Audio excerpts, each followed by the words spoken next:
Welcome back to another episode of Critical Affection, where we affectionately criticize the pop culture that we love. And today I am joined, as per the usual, by Brian and Amanda. Say hi. Hey. Hi, everybody. And our guest tonight is Gerald Von Stoddard, who is going to talk about his new project in just a second. Man, sometimes I wonder if I should have given you admin rights. Now he's flipping everybody around. I saw that. So, we're going to talk about love and death on the dark side of the moon in just a second, but I want you guys to please go back, Noctiluca, or at least like and share it, because we are like 2/3 of the way there. There was a moment yesterday I thought we weren't going to make it, but now I think we might make it, and I would really appreciate that. And I just want y'all to know, tomorrow is my birthday, and funding my project would be a really cool birthday present. Come on, guys. Come on now. And I'm not lying either. You can go check my Facebook. It really is my birthday tomorrow. That's not a joke. Now, everybody better go fund that right now. But just trust me on this. Everybody, it's definitely my birthday. I would not lie about that because I'm getting really old. Excuse me. So yeah, I'm going to post that link in the chat for y'all, and then we're going to talk, but let's talk about Gerald's new project here. And there's the link, and I'm clicking all the wrong buttons, but we're going to look at it a little bit here. There it is. So yeah, we're still in pre-launch, but we've been pushing that pretty hard. I would say this project, because of the way in which we're delivering it, it's Frank Martin and I have, this is a little more epic, self-contained story. This is not a floppy. This is currently at 100 pages, and so we are taking more time in the pre-launch than we normally do. That works. So, tonight we're talking about the movie Sunshine, which we're going to compare and contrast your new story with this one. But do you want to give us a little elevator pitch on what this is about? Because look at this cool art, you guys. Just go follow the pre-launch just because of the cool art. I know. I feel like at least I always have that going for me for any of my books. Well, look at the pretty pictures. Even if you don't read.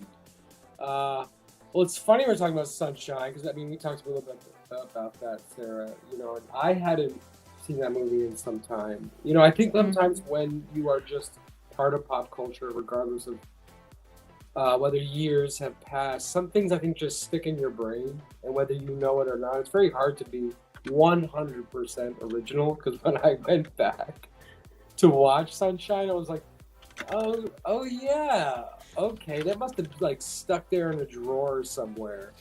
So pretty much, there are some similarities in this story. There's a lot of differences, a lot.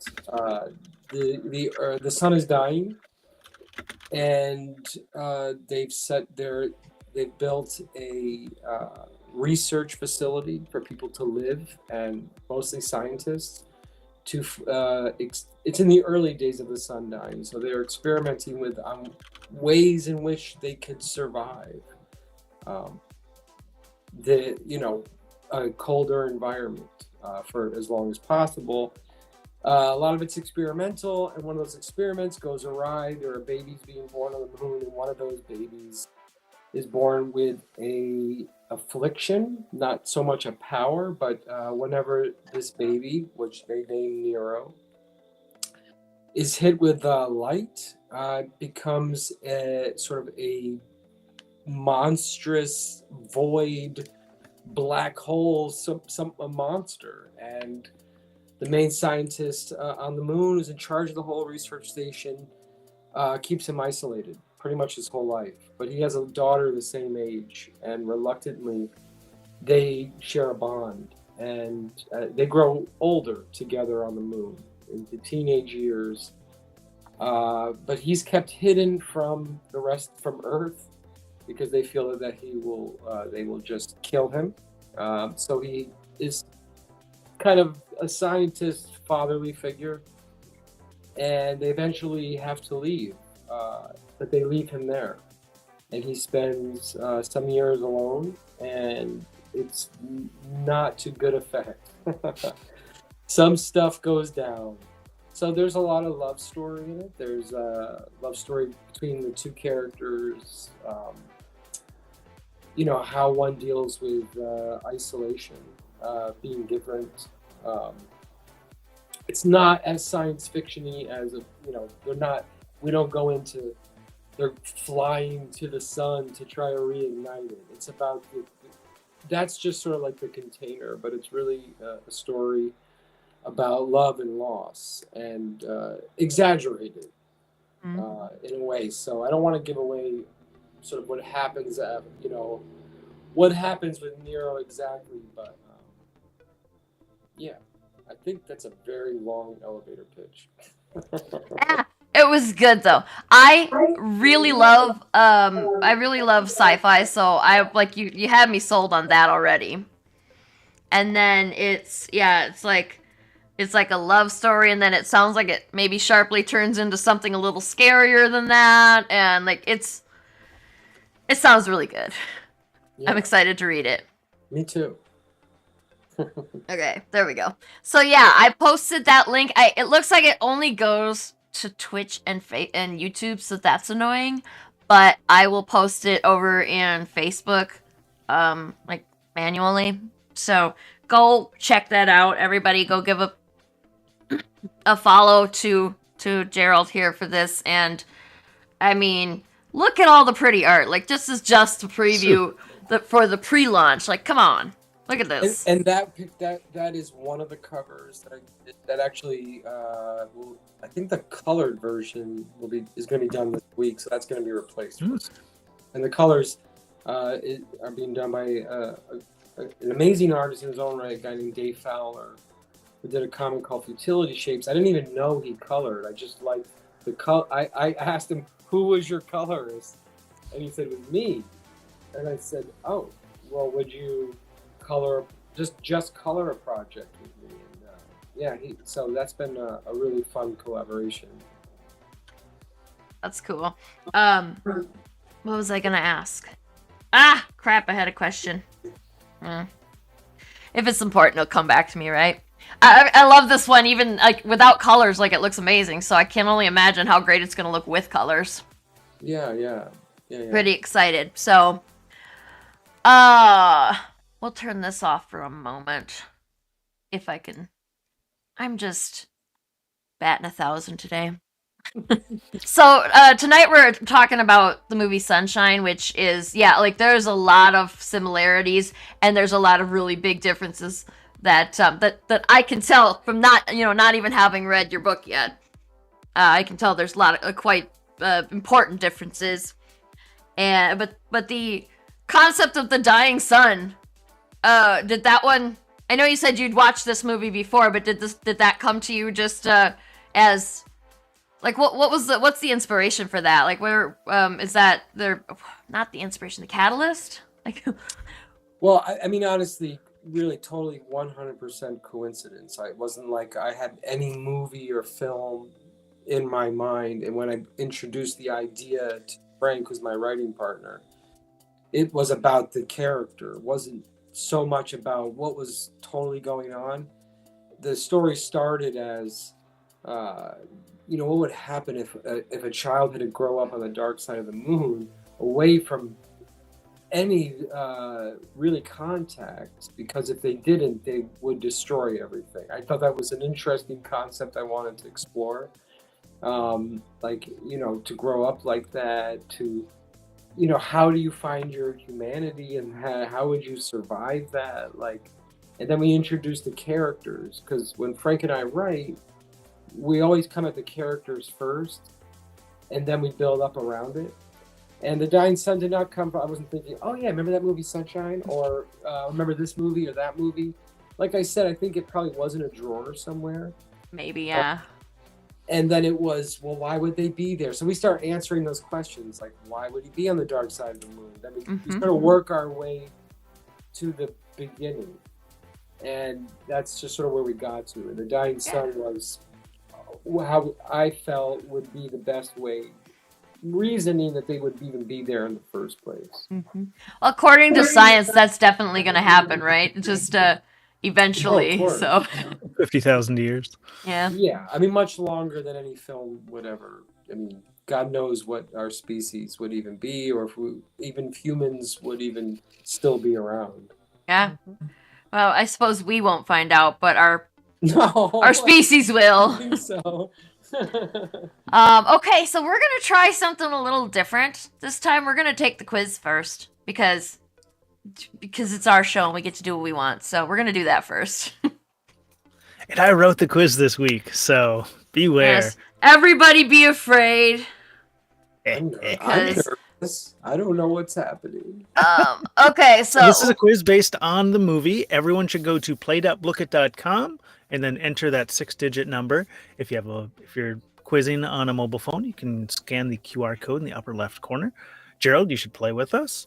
Yes. Everyone who's listening, please play along. Yes, and we should show off the piece of art because All right, I'm doing it. as soon as Gerald's done scanning, I'm gonna embiggen you, and you can show off that piece of art. Oh, yeah. Sorry. So this is a watercolor, a Dream of the Endless that I did. Ooh, how cool is that? gorgeous. And like my favorite part of today is that I might get to win it. Because I didn't write the quiz, so I get to take the quiz. I never get to take the quiz. Just when Brian writes it. Okay, I think I'm in. I'm a giraffe? Yes, you are. Mine's not working. I'm going to be that guy today. What browser are you using? It's supposed to be Chrome on my phone. Okay, that should be But good. I might have to switch. Because what we have is the blue bar is going about a quarter of the way and then it's stopping. So I'm just going to try it on here. So since while we're waiting for Sarah to join and anyone listening to this live, please come and play the quiz. Yes. If you played the quiz, you can win. Like that's Gerald is very graciously giving away this piece of art to the winner. So if you want to win it, you have to take the quiz. And you have to win the quiz. What if I win? That would be amazing. Then the postage is cheaper. That's true, yes. Yeah. Write yourself a lovely note on the back. Good job, bud. I don't know. I think Sarah should have to Going, draw bud, this you're folk awesome. sticker. Come on. There we go. You know, I just had a thought now of like I could have drawn the big gold spacesuit. That could have been the cool. sticker. Those are already kind of chibi shaped, so Yeah, they are. That would have been super easy too, actually. Of all the things that I've chosen to draw that have not been easy, that would have been a slam dunk. I feel a little self-conscious putting my stuff up against Gerald's stuff though, because your stuff is like way better.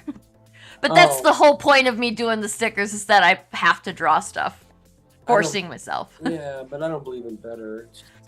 It's different. It's definitely different. I will say I tried to make this one a little easier, but then I found myself making it super tricky.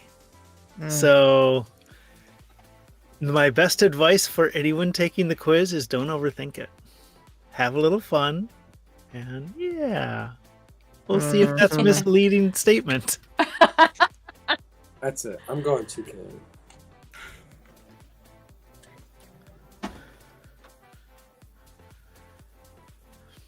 I see people watching. If you want to win the piece of art, you got to jump in and play. Go to play.bookit.com and then enter that code where it asks you to. Oh, or you can just nice QR code right there. Yeah, the QR code's handy when it works. Yeah, it worked for me. Yeah, and you don't have to play with a mobile. If you're just sitting at a computer, you can open a new window and play there. That's what I'm doing because it's not going to let me use my phone. Which, whatever. What the heck? I just had the thought that maybe it's not letting me do it because I had a VPN on. I bet that's it. Oh, yeah. Good. I could do it. I always forget because there used to be a big box at the top of the phone that told me when I had the VPN on, and now it's never there. So, and I forget things when they're right in front of me. So that it needs to be right there. All right, well. Y'all don't jump in and play, then I might win this, and then what will you get? Or worse, Gerald will win his own art. You don't want that, do you? I don't want that. Or maybe I do. I don't. Hey, listen. Well, like Brian said, it'll be cheaper postage. That's right. I'll bring it to Baltimore with me. So. And then it'll definitely get gone because it's a pretty cool piece. It was very cool. I definitely appreciated seeing Dream. Well, should we start? I guess we'll start. I was hoping by starting the quiz early we'd get more people, but yeah, we'll see. Well, since it's all us here, I'm gonna chat during the whole thing. I'm glad they started with this one. They're all right. Yeah. Oh, yeah, they people are. on the crew into MCU, and probably more. Every answer was correct. Look at Perfect. Smarty pants. Oh, that's my whole brain. That was a trick one. That was tricky. That was a. That's why I'm glad we started with that one. Oh God. I don't remember.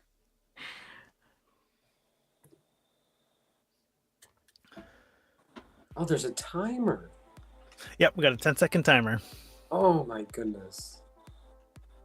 Oh, I'm doing terrible. Oh, Amanda gets that one. Look at that. Look at that. Amanda and I also. And just like that, she's in the lead. Oh my God. I'm doing... Stealing your art.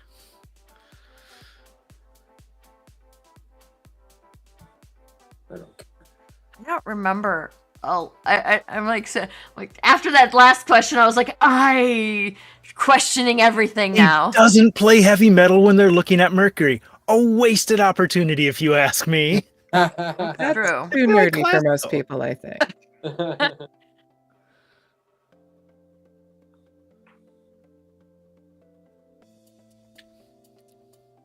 Actually, a serious question. How dull. No one like you. I know. Don't worry, there's not many of those.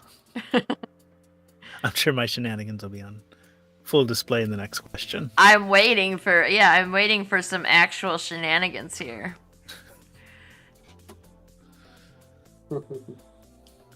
Here we go. Oh,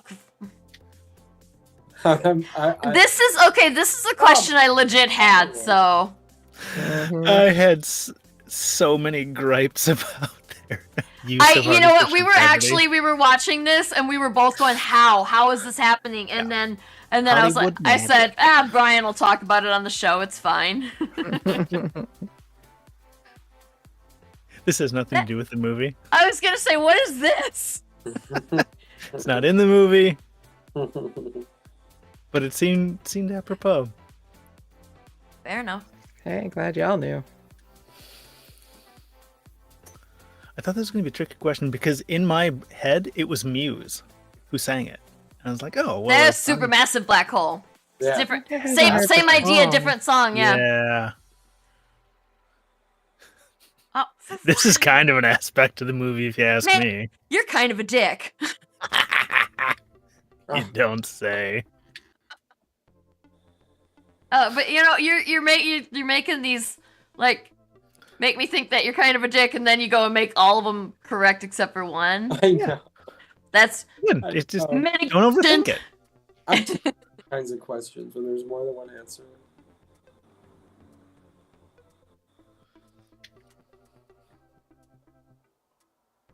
I win. I got it. I wasn't sure. I knew it wasn't helium. No, that's a fusible. Oh, you get more points the faster you answer. Oh, interesting. Yep. Mm-hmm. Ah, okay. Interesting. Quick fingers. This is another gripe of mine. What? Why didn't the first ship fall into the sun? It should have. It should have. Yeah, that's what we Yeah. were. Because, like, wasn't it too big for Mercury to be pulling it around as a. Because, like, Mercury Mercury talk apparently about doesn't it. have. Yeah, we're going to talk about that. There's a lot wrong with the science, and even I knew that, so.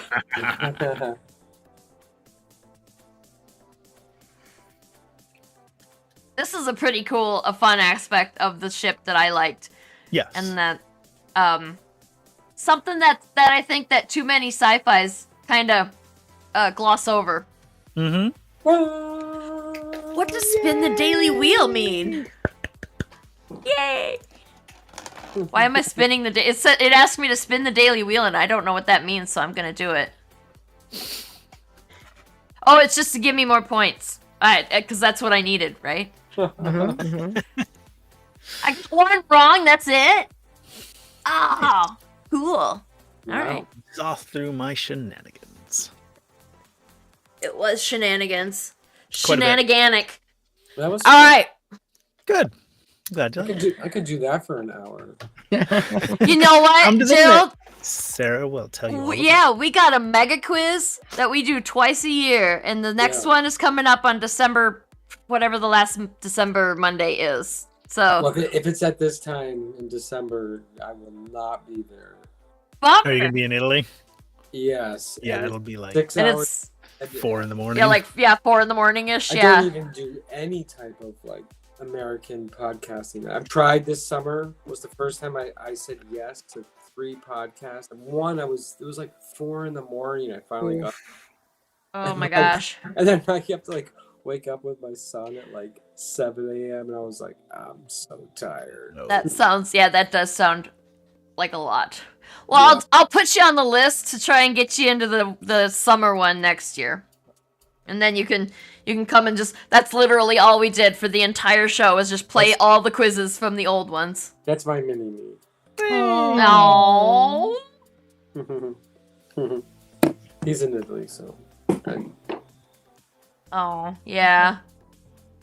Okay. Well, we were all already complaining about the science, about the Sarah, you won it. You won it. I just signed it for you. Thank you! Yay! Yay. Oh my gosh. Okay, so if I can ever figure out how to make stuff stick to this wall, I want to put it up so that everybody can be jealous that I have an original piece from Gerald Von Stoddard, and y'all could have gotten it if you would have played the quiz. But you didn't, and I win. Okay, now I'm done being a dick now. I'm more impressed with this cup that Brian is drinking from. It looks big as him. What and is is nerdy. Size? Oh my, it's a circuit board, isn't it? Look at There that. it is next to my head. Okay, it's not as big Yeah. as it looks. Okay. It's actually kind of narrow. Wow. That's a But yeah, skinny cup. the parallax of the camera. That's good. So we were already talking about the dodgy science, the dodgy engineering in this. So we could just dive right into that because we all were groaning. So I think we can talk about that a little bit. That was my first question, like very first question. They showed the outside of the ship and it was not spinning. They didn't reference the gravity drive at all. Like they didn't do the hand wave grav drive stuff like they do in some. But most of the more accurate hard sci-fi looking movies that I've seen, it spins. The ship spins to give you the artificial gravity. And this one had And it doesn't need nothing. explanation. Yeah. And this one had nothing, so that was a little frustrating. And I literally said, Brian's going to talk about that. So we don't have to. Absolutely. Yeah, the biggest like inconsistency is when some of the astronauts come into the airlock and they're floating.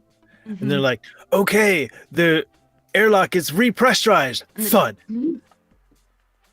Atmosphere doesn't cause gravity. Yeah. I thought that when I was 12 years old, because I was like, space is a vacuum and there's no gravity in space. Everything I said is wrong. Yeah, and they do not address it at all. At no point do they say anything about the gravity. And they could have just It's true. said on a hand wave. I will say in their defense that they also said nothing about the weird ass hologram that he stuck his head into in order to listen to the signals. So it might be that they assumed that because they had hologram room and the hologram thing that he stuck his head into in order to listen to space sound, that they just assumed that we would assume there was a hypergravity machine making gravity, because they didn't talk about them at all. They didn't even reference the one.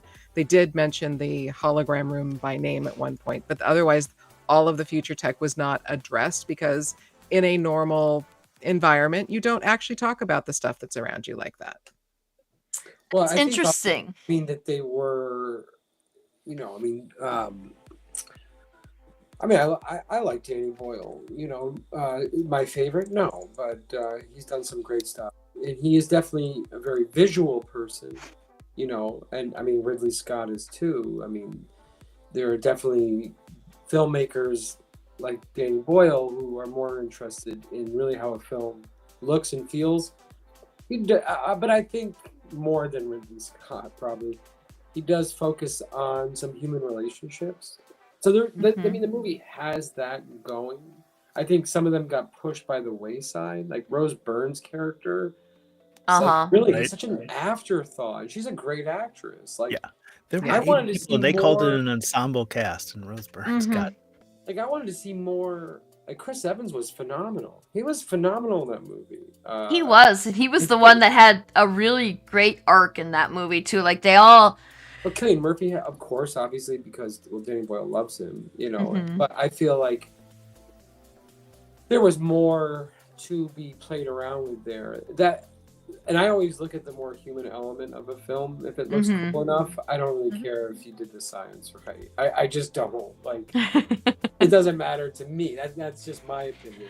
I blame Brian for my obsession with the science of it, because I didn't care until after I started writing sci-fi space stuff for comics, and now all of a sudden I care about that stuff, and I liked it better when I didn't care. I will tell you, Frank, I mentioned my writing partner. I don't really look at the science stuff. When we were going through this, I mean, I do look at some science stuff in general. Like today, I don't know if you guys saw, they had, it's been all over social media where an asteroid hit the moon, and they actually filmed it today. It happened during the day. Nice. And it's actually quite beautiful. And they said it's very rare to even be able to capture it so clearly, because then they're saying because unlike Earth, it has no atmosphere, and therefore it doesn't burn up upon entry. And so when you're talking about science, I mean, that's like, I'm like, oh, I never thought about that. Wow, that's really interesting. So Frank actually reads National Geographic Science. And so we have these phone meetings, and he's going on about the science stuff, and I'm like, yeah, that's great, but I want to talk about the characters. So, but he's written a great script. We don't get really into the science and stuff, but if we do, we had a meeting today, and we did talk about, because in this movie Sunshine, it's already happening. Like it's like, seems like, I guess they didn't get into it too much, but it's like perpetual winter. Except that last scene, they seem to be a little too casual about it. Like they're playing on the playground, building a snowman. It's like, well, I don't think it would be that casual. That they gotta blow up the goddamn sun. That you're like making a snowman. Is that just cold? I mean, there's so many other factors. And that was the thing that I wish that they would have spent a little more time on at the beginning of the movie, was explaining why this mission. Like I didn't feel like it was like, if they failed, it was gonna be a crisis, but like the Earth was literally gonna die if they failed. So I feel like they could have made that seem a little more urgent.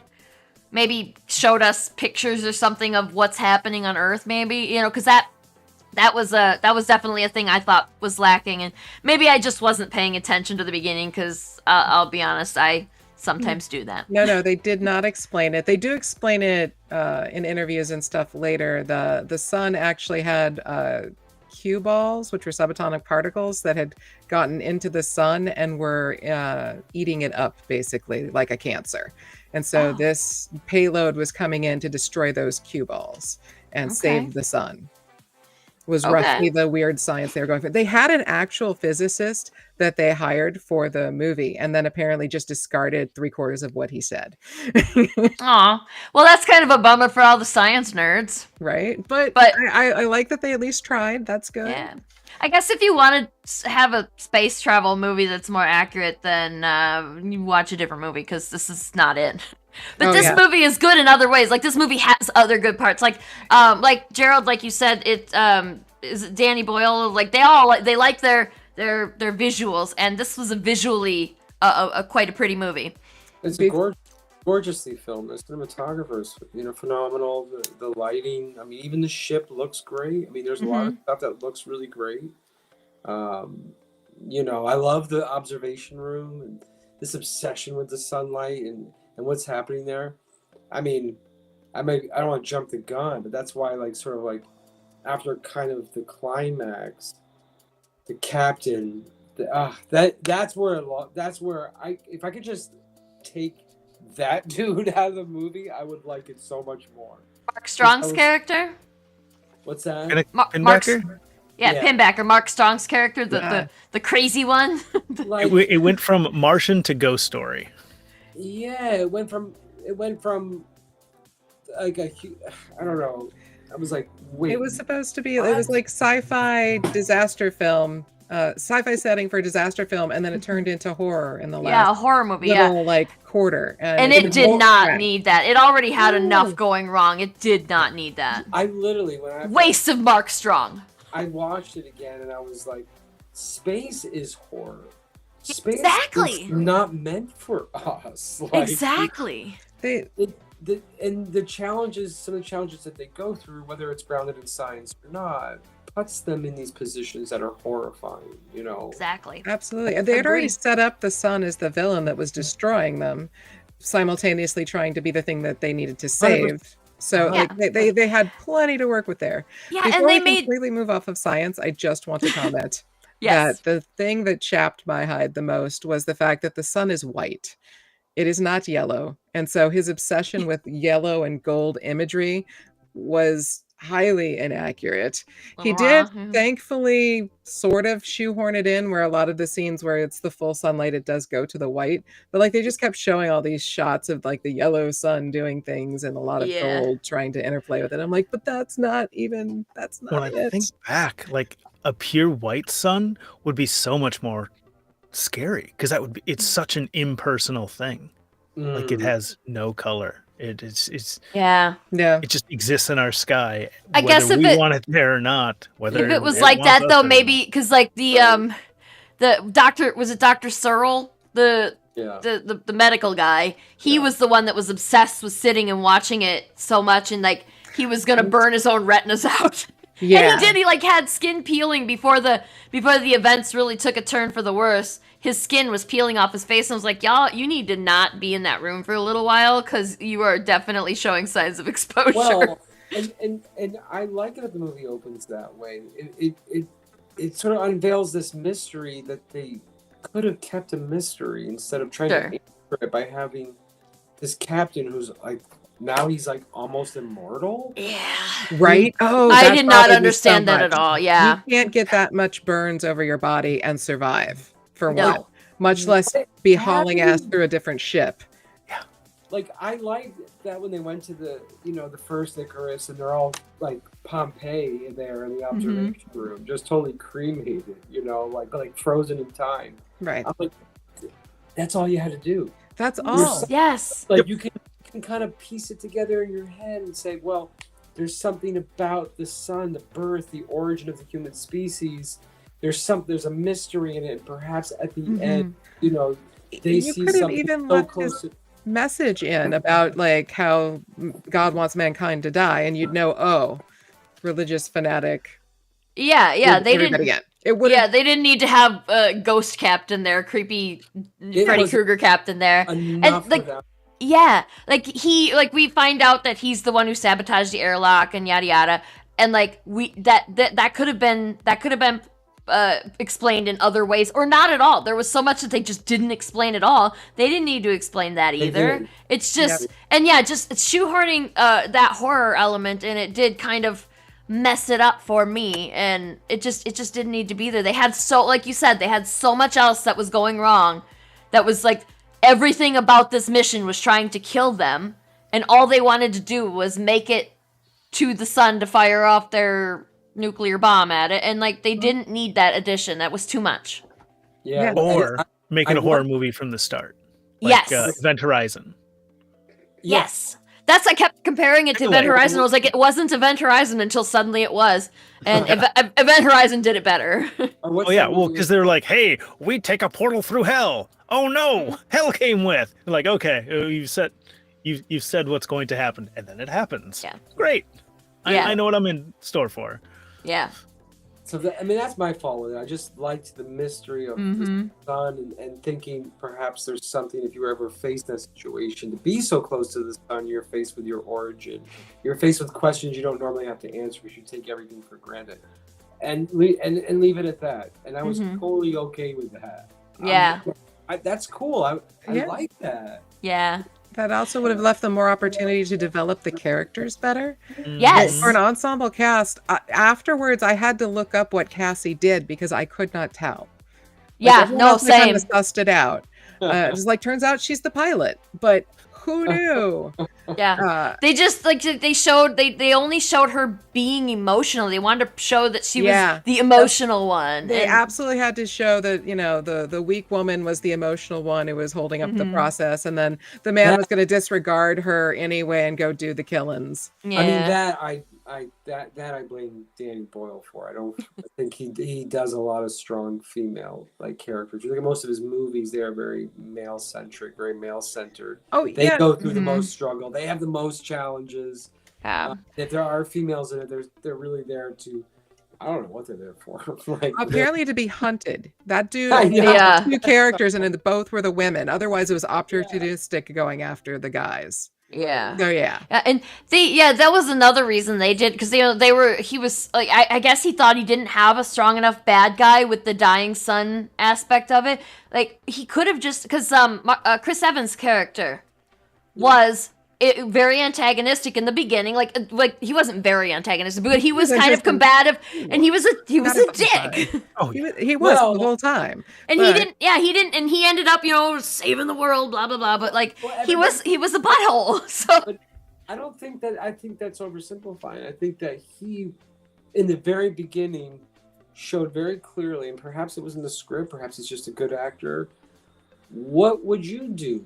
Years on a ship with just like a handful of people, you go absolutely batshit crazy. Mm-hmm. They didn't do that for anybody else. Like, it was he's the crazy one. Everyone else is like, hey, what were you doing? No. The Cyril was the psychologist who was already going around the bend because of his obsession with the sun. Yeah. Mace had his Mace little was breakdown, but pulled himself back. These are people who were psychologically tested individually and as a group. They went through training together, and then they were on that ship for 16 months. They should not have been at that level of problematic interactions. They had 2 boy fist fights. What the hell? Yeah. I think actually Earth just hated these 8 people. And they're like, this could be an unmanned mission, but we can stick these 8 assholes in a spaceship and get rid of them. Okay, that was Jeffrey's #1 criticism of this movie. He's like, why did they send people on this trip? It could have been unmanned. And that would have removed every single error that they had in this. Was like, every single error they made in this was because of the people. Their concern was that something would happen that the computer couldn't deal with on the way there. Right. And something happened because the computer wouldn't have made that mistake, though. Well, obviously, at the end. Yeah, and that's for all of the combative, dickishness that Mace was showing, he was also there to be the logical, pragmatic one. Like he ended up being like, he was kind of right the whole time. They shouldn't have tried to divert. They shouldn't have done like if they would have listened to him, none of that would have happened. But then we wouldn't have had a movie either. So exactly. But yeah, like they just needed somebody to be able to say "I told you so" should the need arise. Well, but you're talking about what you're alluding to is also actually what I do like about it. I like human error. I like mistakes. I like humans saying, "I'm just guessing," no matter how much training or how smart I am, because we don't know what the F word. You definitely need that for a good story. 100%. Absolutely. But don't start with the flawed premise. The whole point of Mace, though, was that he was like yours on the moon. Like, that's obviously a human story. Why does he exist? Well, born on the moon and stuff. And that all flows. That makes sense, and I'd buy that. But this one doesn't. So I guess your story's superior. Well, plug. It doesn't pretend to be it's hard when you say sci-fi, because I almost didn't even want to call it that. It's not horror, that's why. But if you say that it's a love story, then people are like, well, I don't want to read that. Like, because it, you do have to kind of, when you're making comics or whatever, draw in a certain audience to say, well, this is the container. We hope you stay for the actual heart of the story, which is these two kids that grow up together. Yeah. Yeah, and the human element is what, I mean, whether we admit it or not, the human element more often than not is what draws us to watch a movie or read a story. Like, you want to relate and experience these characters' lives for that bit of time that you're watching your movie or reading your book. So even The Martian that's about the human element. Absolutely. And the science was more accurate in that one. Very. Yeah, that actually is a good one. But listen, I still love Sunshine. I think that for all its flaws, it has enough visual that I enjoy. I enjoy some of the actors. I would have liked to see more from Maggie and Rose Byrne. Like, I feel like their characters weren't fleshed out. Doesn't make me hate it, though. I agree the science is faulty. It has a very strong beginning. Yeah. It opens up with a lot of potential. Yeah. Need it towards the end. Yeah, it did. It kind of biffed the ending. But I don't love this movie. But I don't hate it. It has redeeming qualities. It does. And I mean, wasn't there a movie? Mark Strong should have been the captain of the Icarus 2, not the Icarus 1. Like they should have scrapped that whole monster on Icarus 1 and made him the captain on Icarus 2. Like, not that the French guy whose name I can't even remember. What was his he wasn't French. He was Asian, wasn't he? Asian Takanada. Yeah. Oh, and they could have made Mark Strong that guy. But also that being said, I thought that guy did a really great job at the part too. Earl was gonna be the villain, but just misguided. He was definitely going a little bit weird with the sun obsession. They were alluding to it. Yeah. He just sacrificed himself, sits down, and I'm like, no, you set that up wrong. You were setting it up for something more than just said bye. And Trey, the guy who made the mistake of not readjusting Benedict Wong, he did a great job with that part, and I learned more about that character reading the Wikipedia page after I watched the movie than I did about that character in the movie, which was disappointing. Like, apparently was some kind of child prodigy, and that's how he ultimately ended up on this mission. And I don't dislike the path that they took with that character, because if that had been my mistake, and you basically his mistake, he didn't do it on purpose, it was genuinely just a human error, and the guilt that he had, and the ultimate like he couldn't handle his own guilt over that, even though nobody really blamed him for it. I mean, if anything, they blamed Cillian Murphy's character, didn't they? They blamed, what was his name? Kappa. They blamed Kappa. So, Mace in particular blamed Kappa. Yeah. I don't think anybody else actually really was throwing blame around, except Mace. Mace blamed Kappa like 3 or 4 different times, and he actually, that scene where he wipes Trey's blood in Kappa's hands, like, intense. What? Why? Like, don't be so mean, man. Yeah, from Searle's introduction, when you open with him in the observation deck, like I always wanted that movie to go just in that direction. Don't get so far, don't go off and on. Go in this direction. There's something happening. These aren't bad people. Yes. But there's something mysterious happening with sunlight. And they're going to save, they think they're going to save the Earth, but they're having a realization the moment they're there, right at the precipice of what they're supposed to do. But something is happening, and that it's almost like a virus, but not a bad one. I thought it was going to go in that direction. I even thought at one point Wong was getting infected by this somehow, and that he really was the one sabotaging things. And that him and Searle, and this was just kind of going to start happening. And that Kappa at the end would be like, I can't do this. Like, because they show moments where I'm like, and they just, I don't know. I always had hoped if I was to rewrite that story, that's what I would have done. Just gone in that direction. That mystery of the sunlight, you started with it, follow it to the end. Don't veer off. Just stay with it. Pick a lane. Yeah, I agree. Cyril, he would have been a much better bad guy. Like, they could have done the gone religious fanatic angle with him, and it would have made so much more sense than having Pinbacker mysteriously show up. Like, there was no reason for Pinbacker to still be there, and like that would have, if he would, like, if he had been the one to shatter the airlock and decouple the two ships. Like, everything that Pinbacker did could have easily been Cyril when he went a little wild with, because he burned his brains out with sitting in front of the observation deck too long. Like, there was very explainable ways to say why he did it. So yeah, and like I said, the movie has redeeming qualities, but they kind of biffed the ending. Oh yeah. Yeah, and the writer of the movie said that the theme was meant to be about atheism, and then the producer was saying that it was about religion, and so that they were both trying to embed a lot of religious and atheistic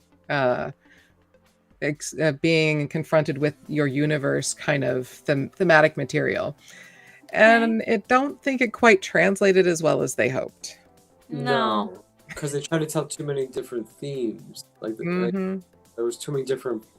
We got a Spider-Man 3 situation happening over here with that. I would have actually been cool if Venom showed up. I would have been like, all right, now we have a movie. It made more sense. Oh, and then they could have taken him out of Spider-Man 3, and then both movies would have been better. Actually, my little son likes Spider-Man 3. You know, so. I love Spider-Man 3, but not for the reasons. Not because I love bad movies. And like, I think Spider-Man 3 would have been great if they would have split it up into two and then had a Venom angle and a Sandman. Was it Sandman? I don't think they could have done anything because I do not think Venom translates to Hollywood yet. I don't think, and no one knows how to really make that character. Why is he so popular? They've not nailed it. Either they've made him like too much of an anti-hero, but without any. The only introduction we've ever really saw was in the Spider-Man 3, and then he's an anti-hero all of a sudden. I'm like, well, that has happened over the course of like 30 years.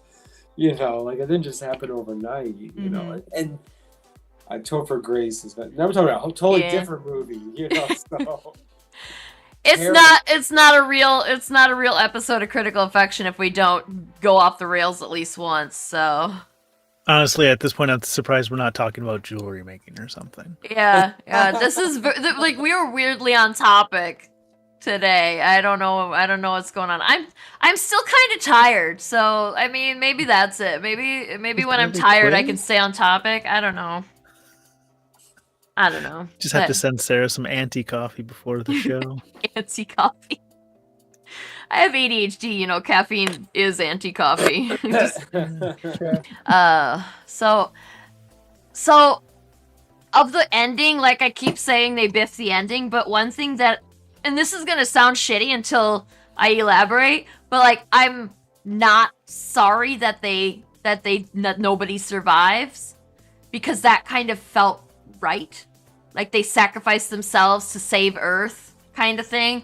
It's just a shame that it all happened because of you actually don't see Kappa die. No, we see time and the sun. we see time and space kind of just stop, and then he touches. You don't see you don't see Strong's character die either. No, we don't see. I don't think we see Cassie, Kappa, or Pinbacker actually. Technically, no, we do see Cyril die, don't we? Because he sits in the observation deck, which is probably exactly how he wanted to go. So it 100% was. Yeah, he was very happy on about the Icarus with the water and the plants and survived for a while and figured and see if they came back or not. But no, he immediately just swung right into that deck and was like, let's do this. And when the captain was dying, he's like, tell me what you see, rather than having any sort of appropriate reaction. He had lost the plot. He should. You're gonna go blind. Yeah, they were all screaming at him, no, don't do this, and then he's just like, tell me what you see, and that was so. You could tell he wasn't quite hanging on to his sanity anymore. But that was another reason why he should have been the bad guy, He should have been the bad guy. We did see Kappa die. We did? Yep. Every time the sun fully incinerates, they go to that white light.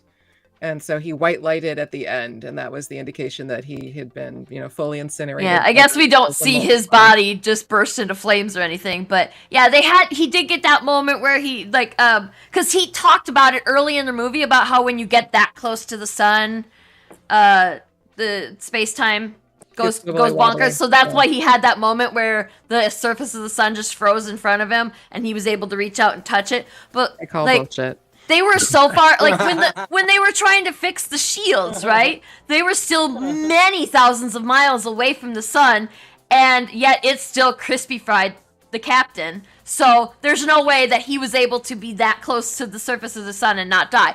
But he did get to have his moment where he's gets to have that awestruck moment with the sun right before he dies. So.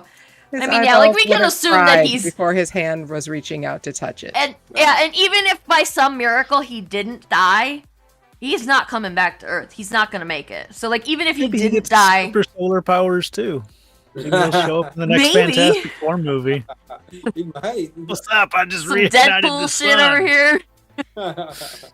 Maybe. Dark Phoenix flew me back. I mean, I'm not going to say never because we don't have a sequel to this movie, which this movie doesn't need a sequel. Don't make sequel of this, okay? What would that even be? I know, right? The sun is dying again. Oh no! And then they just find mass and make it into a planet. Now what they did was sun angels. The sun, so they have to send a mission to cool it. Yeah, right. It's too hot. What would that even entail? Magic. Emma Frost. But so you keep saying bad guy, and the thing about, I think makes a good story. Antagonist is a better word, isn't it? And I think that it's too much of a trope. It's a cop-out. Mm-hmm. Make another person just have to automatically be an antagonist. I mean, humans are both. We're not. Yes, that is true. We're either antagonizing ourselves or doing it indirectly, even when we don't mean to, perhaps in public or in our families. And then you have environment. You have so many different sources of conflict and challenges that you can find ways to make it relatable, even if you're making it on a scale that's somewhat ridiculous and exaggerated. And that's something that, whenever I am working on a comic, I'm always thinking about, if there's a bad guy, I'm not really interested anymore. The story loses it for me. Unless it's a comic book movie that I really want to watch. And, Heath Ledger's Joker is phenomenal. Yeah. It's nuanced. And, I like either pure madness, anarchy, but I don't like, like Doctor Doom has never been done correctly in the Fantastic Four movies. Because it's it just seems so stupid. Yeah. It doesn't feel like it's we need a bad guy. Well, he's a bad guy. Well, the monster was the human all along, you see. Yeah, well, like they don't like, and it's certainly like the antagonist doesn't need to be a human either. I mean, we talked about The Martian a little bit. Like, who's the antagonist in The Martian? Like, you need some kind of conflict, but like just the planet, the hostility of the planet, like the fact that humans aren't supposed to be there, like that's the antagonist. There is no human antagonist. I mean, I guess you could make the argument that Mark is his own antagonist too, because he has his low points, but like that's the story. It's not about Mark being it's about Mark wanting to survive and like against Mars. So you need antagonism in your movie to keep the plot going, but it doesn't have to be a person. There's plenty. It's a primal thing is the fact that nature has wanted to kill us and we've survived out of spite. I know, seriously. Yeah, exactly. And then like Gerald, like you said, would have been so much cooler. But then they wouldn't have got those beautiful shots. Those beautiful shots in the observation room. The very stark white sunlight in black space would look amazing. Yeah. Then it would be about shape and not color. You know, what's interesting is actually I started writing Love and Death and Dark Side of the Moon like 12 years ago, maybe longer. And it was black and white. It was supposed to be a very black and white thing. White sun, white moon. To contrast, it was more like plays on white. But, you know, and we toyed around with that too. And we just agreed that, you know, color would help it more. Just give it a little more life, you know. That's a whole different ballgame when you're talking about comics, isn't it? Yeah. But the external shots in the observation room and just showing the sun with its ripples and stuff in white, I think would have been amazing. Yeah. Absolutely. Yeah. I don't disagree with that. Well, there was also that movie with Sam Rockwell, Moon, which is all.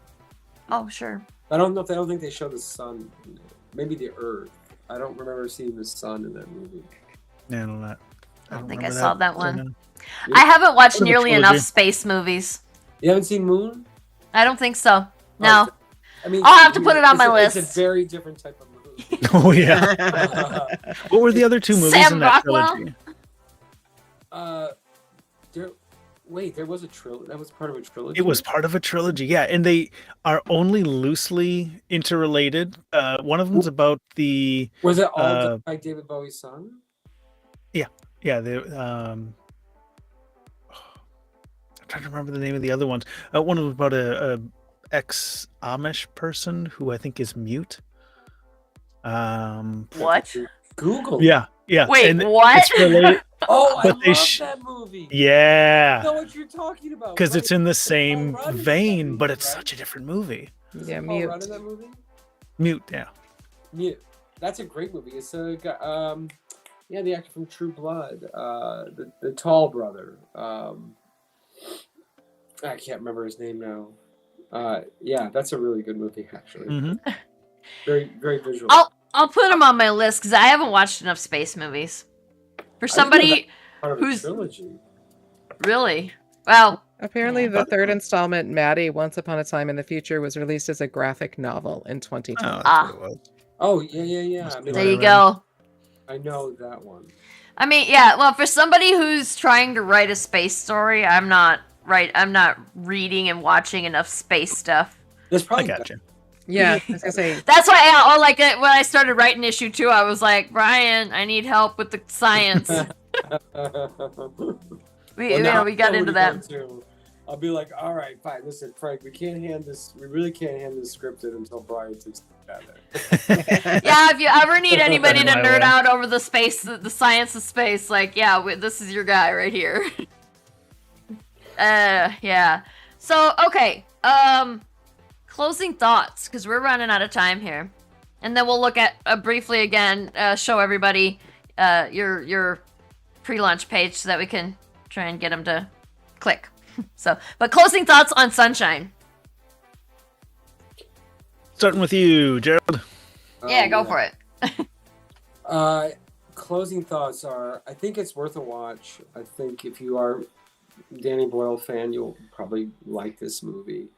I think it has enough visual moments and some, acting in it, and some shots in space that are very beautiful. And I think the editing is phenomenal. I think it's paced well in the beginning. It feels good when you're watching, even if the science is flawed. It has a very nice tempo. It starts off with, it drops the ball hard. It drops the ball really hard, but it sucks you enough, and it sucks you in enough that you probably will watch it all the way through, even if you never watch it again.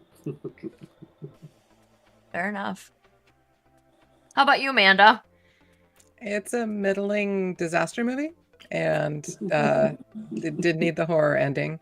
No. It was way too into its own visuals, so it did with style over substance, and it needed more Michelle Yeoh. And yes! Oh, we didn't even talk about Michelle Yeoh. Oh, and that was like a really cool part too. Yes. Yes, agreed. And I think it's really interesting that we're like kind of comparing to Gerald's work, that the movie was about the sun, Gerald's is focused more on the moon. The character is all like light and lit up, and his character is more the darkness and the void. So we accidentally inverted the movie that we picked for the comic, which is cool. Yeah. That's true. I never thought about it like that. Yeah. How about you, Brian? If you're gonna consult for science on a movie, have the option to take your name off. Get paid up front. Oh, yeah. Okay, that's fair. Oh. Sarah, closing thoughts. I think the general consensus here that I'm agreeing with is that the movie did not need the horror turn at the end. It was good without it. It was doing well without it. It's a very pretty movie. Like Amanda said, needed more Michelle Yeoh. I could have talked all day about that plant garden, that oxygen garden. Right? Oh yeah, very cool. Scenes with her, even that one at the end where she finds her death scene. She finds that little seed. Yes. I love that moment. The wonder in her face. Yes. You know, and it's like, I guess at least she died happy. And then he posed her at the end. Like, that was weird. That was extra serial killer that did not be. Yeah, like that. Been there. There again, like the whole pinbacker like, thing. Just that part. Yeah. Why would he pose her? It's and I would say if you are thinking about watching this based on everything we've said, you should. But also trigger warning, because a lot of intense stuff happens. Definitely check out the doesthedogdie.com entry before you go watching that, because I do want to say there are some intense scenes in that.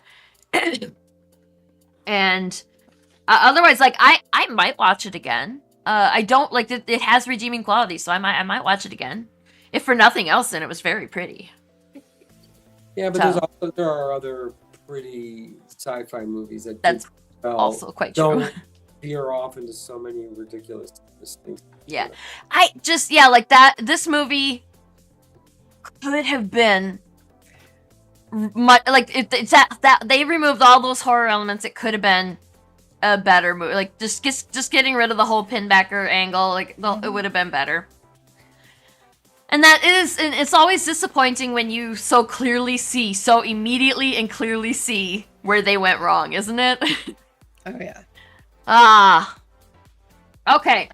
Before we go, let's take one more look at this. So everybody go back it. Or don't back it yet. You can't back it yet. Go follow the pre-launch, and then when it goes live, then back it. And let's look at this art again. And if you do follow it,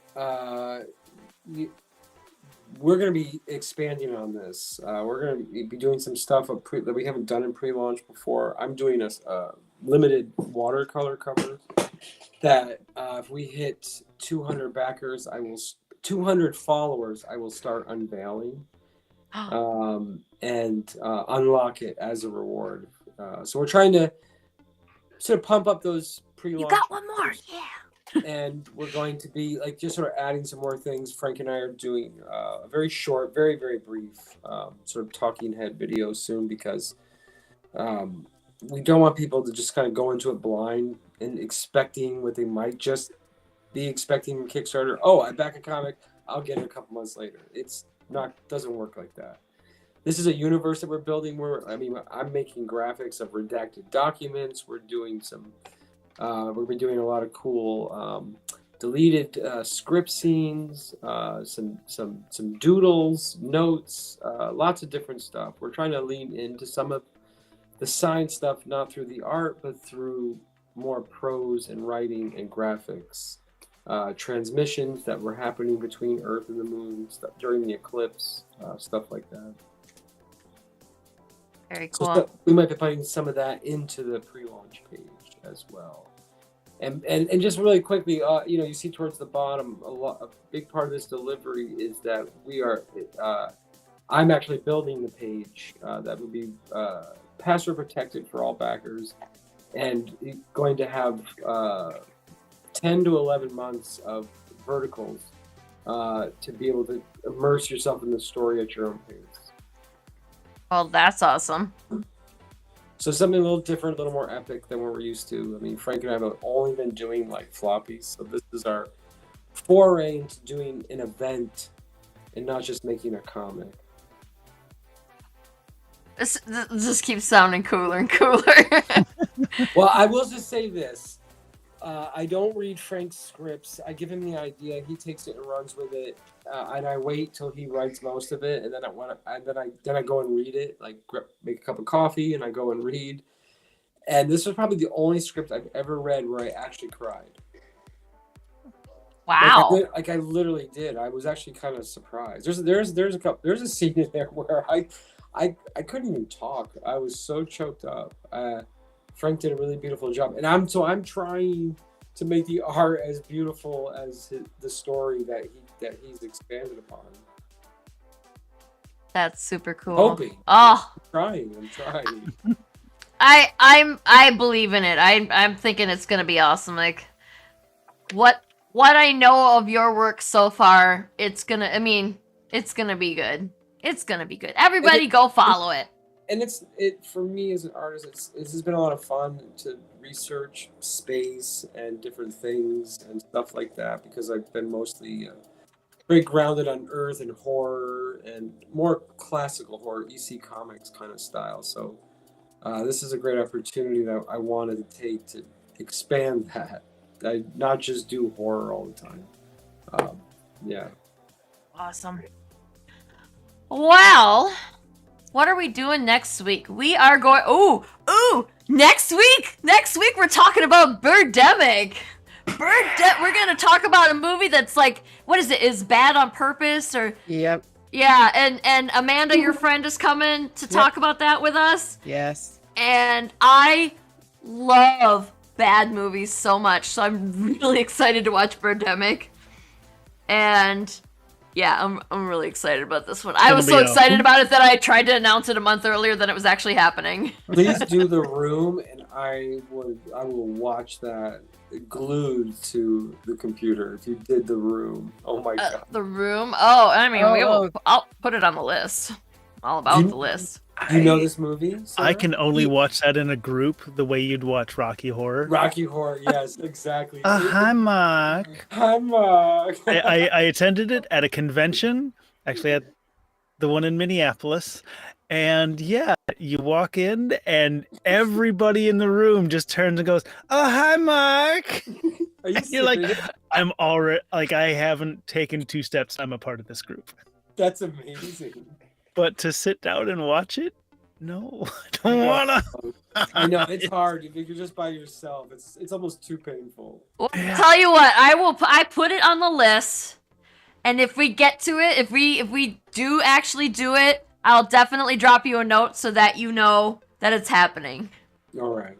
But I make no promises. But I put it on the list, so I make no promises that we'll get to it. Ever probably, but like we might. I do like the idea of doing a series of ones where it's the cult classic that bombed in the theater, but then it's a fan favorite that's still alive. Mm-hmm. I do like that. Yeah. We've been kind of kicking around some theme month things. I think February might be the first one. I guess technically December, because we're gonna do Christmas movies in December, but like. That's cliche. Everybody does Christmas stuff in December, but so that's not that big of a theme night or theme month. But February, we're gonna do robot human romantic relationship stuff. Yep. And there's a reason for that I'm not gonna disclose yet. But it's really cool, and it's coming from Definite Article. All right, you've got my my curiosity. Well, yeah, we'll just say it's a robot human romantic relationship month in February, and it's specifically because Definite Article is going to release something really cool in February. So go follow all of my social media so that you can actually find out about it. And back Sarah's Kickstarter because it's her birthday. Yeah. If this funds on my birthday, okay. I posted the links. I posted the link to Gerald's. It's definitely in Facebook. So go back there or birthday, so don't worry about it. Oh, you're in pre-launch still, so that's fine. But go follow it. That won't cost you anything. And then like and share and comment and do all that stuff. Yeah. But yeah, go back mine. I got a $1 tip jar tier and I got a $8 digital tier. I got cheap stuff. And you got a great team. You got a great artist. You got a great colorist. Yes, thank you. I got an amazing team for that book. It's gonna be so pretty. Yeah. But you guys got to help me make it. So, and it's stunningly close. I can't believe it was doing nothing for a week, and now all of a sudden. So it's interesting. But anyway, yeah. Thank you so much, Gerald, for coming on, and come back next week and we'll talk about Birdemic, and then maybe sometime next year we'll talk about The Room. I don't know. You're gonna have to convince Brian. Don't do it. You won't even be able to talk. You'll just be like the square going. I don't even know what to say. So what did we just watch? Maybe it would just be a therapy session after. Is that what we're gonna? Probably. Yeah. All right. Okay, for real. Thank you, Gerald, for coming. Thank you, everybody, for watching. Go follow. Sarah, you're getting this, Sarah. I see. This is if you guys could win some really cool stuff if you come and play the quiz, and I won that and I didn't even cheat. You didn't cheat at all. I didn't cheat. No. If Brian writes the quiz, then it's fair game for me. Mm-hmm. Brian needs to write more of the quizzes, is what I'm saying. Or I should write some. You absolutely should write some. You haven't written one yet. Yes, you go. If you ever see one you want to write the quiz for, you just let me know, because I'm all for it. You should do Birdemic. You should do Birdemic. Yeah, you should. Do Birdemic. There we go. Amanda's first quiz. That sounded okay. Won't worry about it. Thank you. Everybody have a wonderful rest of your night.